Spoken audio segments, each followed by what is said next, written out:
Hello everyone, I'm Yachi Wang. I graduated 3 months ago as a DME student in piano performance and piano pedagogy at University of Kansas. To start with this topic today, I have a question for everyone. How many of you watching piano video clips online? How many of you upload piano videos, whether you're academic performing recordings or music starts online? Yes. Now we can find many helpful video tutorials online. It wasn't like almost 20 years ago when Susie Glacias and her team found innovative piano. People said, hey, how can we get these videos? The whole process occurred kind of gradually. We started making our short videos around 2004, 2005, and we would post them on our LMS site. For a long time, that's just all we did. In 2006, we went to a conference in Malaysia where we showed these videos. I mentioned that earlier. And at that time, people seemed genuinely interested in acquiring these videos. This was before widespread use of teaching videos on YouTube. And we noticed that our students were making faster progress, and they were more interested, and they seemed to be more engaged, and they really did improve at a faster rate. So we kept making these videos, and sometime we went to a conference where we showed these videos, and people said, hey, how can we get these videos? So then we decided to commercialize the site, commercialize the product, but we did not intend to create a commercial product. We really just intended to help our students and to have them have faster progress and be more engaged. As she said, those videos can help our students progress faster or more engaged. Nowadays, online video tutorials give people equal, high-quality piano learning opportunities. But what are the opinions of piano students and teachers about online video tutorial learnings? So I created a survey for them that focuses on their age range, the different roles in the piano education field, how frequently they watch piano video tutorials, the types of videos they are, the length of the videos, the satisfaction of the searching results, how much they engaged with the video creator or host, whether they agree or disagree with the positive impact on piano education, and their major concerns. For over a couple of months, I got 131 responses.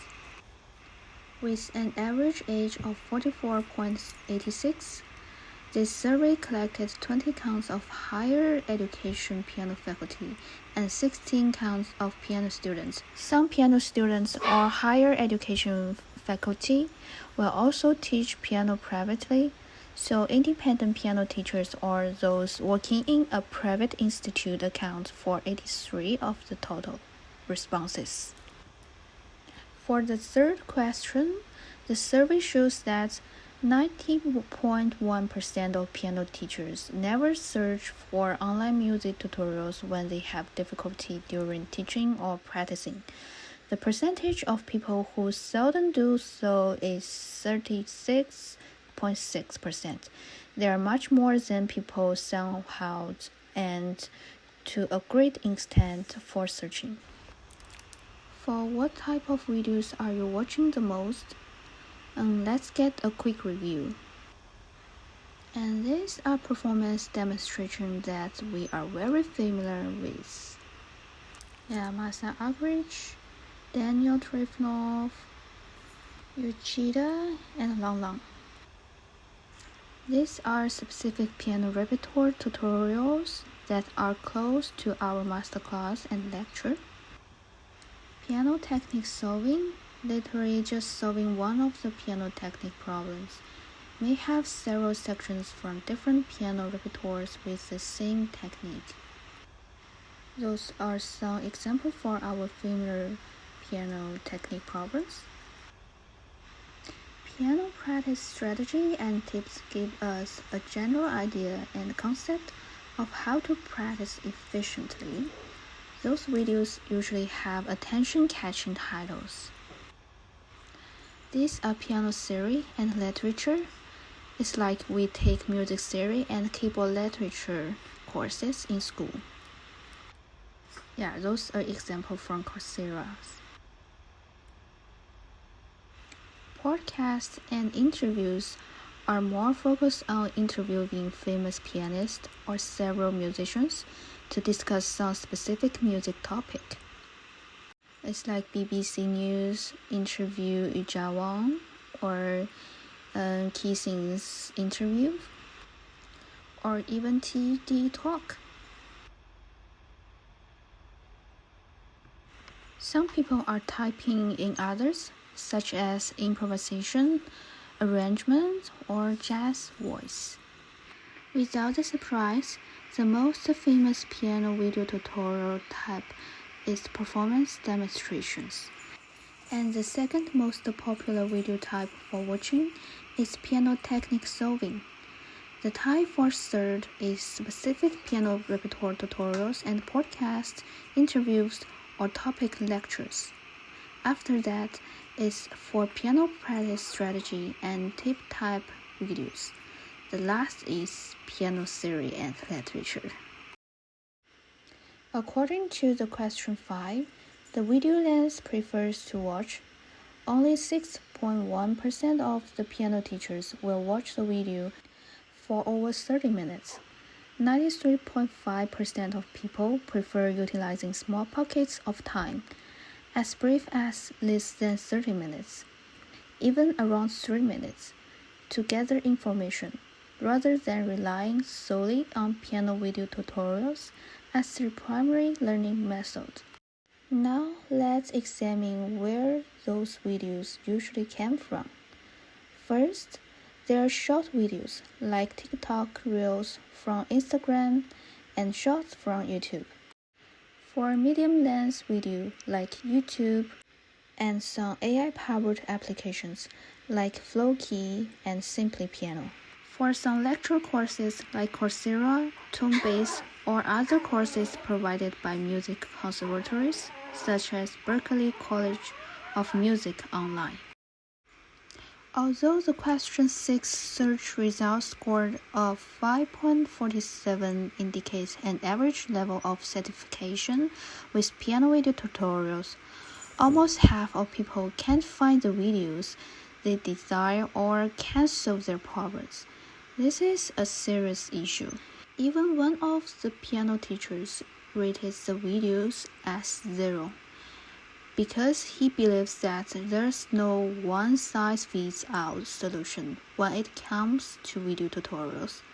We will talk more about this for question 9. What are the concerns? Based on the question 7 results, I'm unsurprised that 27.6% of the people will not interact with the video creators or leave the comments. However, I noticed that 16.3% of people email them for further questions and seek one-on-one lessons, which is much more than I expected. But this might be the reason they are marketing their piano lessons. For question 8, 16% of piano teachers agree that piano video tutorials positively impact piano education. However, 31% said they are not sure, or only 9% disagreed. It's encouraging to see that most people are enthusiastic about the potential of online piano video tutorials. Meanwhile, some are understandable, taking a more patient approach, opting to wait and see how effective this tutorial can be in the future. Now we are here to discuss their concerns. You have your handouts, and here is a list of people who are writing about their concerns. Please take a few minutes to have a look for your handouts.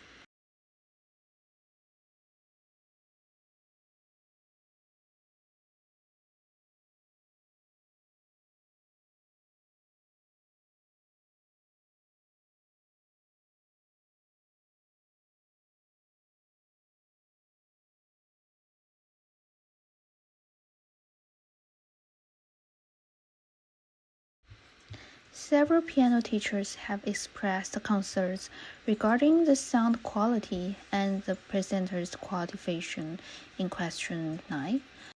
However, most students are unable to pinpoint the underlying issues and struggle to find effective videos or techniques to aid their learning.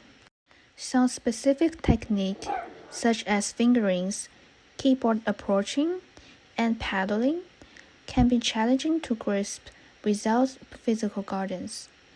As playing the piano as a form of body art, this often leads to students developing bad habits and becoming less conscious while learning through videos, disregarding the advice of their in-person piano teachers. This issue rendering video tutorials moot. No wonder why still not too many people will find teaching or practicing resources from piano video tutorial from question 3 results. It is hard to find a correct topic, specific performance, or specific reports, which is another reason it has lower certification from searching results in question 6. I have another video clip from Susie Glacia's own experience with online video teaching. Let's see her video tutorial learning option. And I want to tell a little anecdote about what happened during COVID when we moved from in-person instruction to online. I had students in my in-person class that were very, very, very strong. They interacted with each other in class. They were kind of social people. They liked playing together. They liked playing out loud in class. They liked having partner activities. They flourished. And when we went online, they struggled.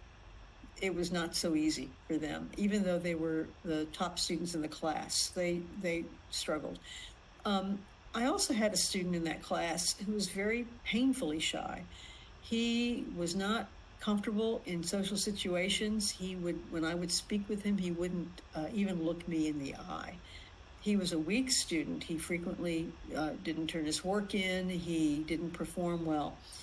When we went online, he became a great student. He did all his work. He did it very well. He did it from the privacy of his dorm room, and he didn't have to interact with anybody. And he actually ended up making a really, really high grade in the class. So something I learned from that experience was that you have to try to provide students with what they need to succeed. And sometimes it might be that they do better online, So like I said, some students like to work in groups with other people. Some students might be a little socially awkward and prefer to work more in private.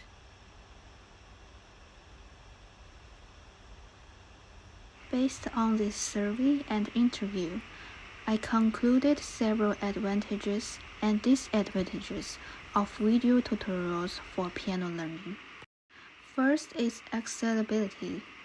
Access lessons anytime and anywhere with an internet connection. Flexibility. Learn piano at their own pace and schedule. Technology assistance. Help produce high-quality work.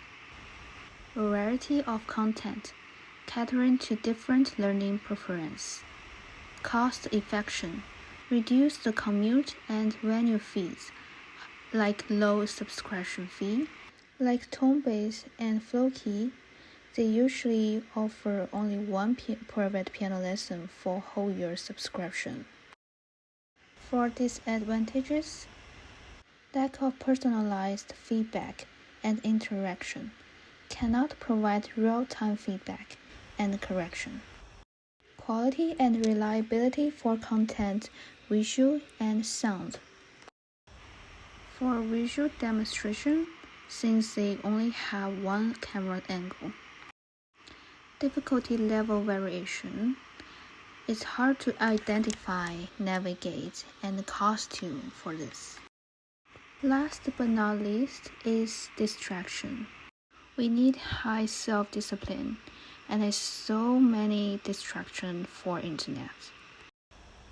Examine the benefits and challenges piano educators face highlights how video tutorials can enhance the learning experiences. Additionally, this study explores the growing influence of multimedia creators and piano educators, shedding light on their significant role in motivating students, fostering a renewed mood and enthusiasm for learning piano. I hope this will provide a comprehensive understanding of how online video tutorial games change our piano education in the digital age. Thank you for watching.